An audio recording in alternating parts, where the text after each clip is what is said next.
চক্রবর্তী সুশীল কুমার বিশ্বাসের লেখা একটি কবিতা পাঠ করছি। কবিতার নাম কালীতারা। আমরা হব কালীতারা, তোরা চারে ছিড়ব শির, অবলা হয়ে থাকবো না আর, হব আমরা দেশের বীর।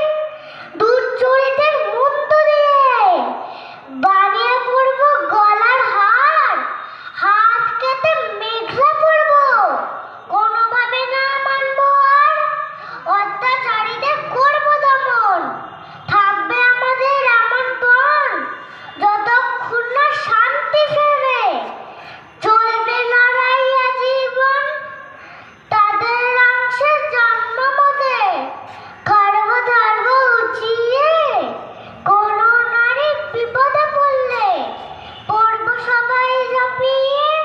নমস্কার।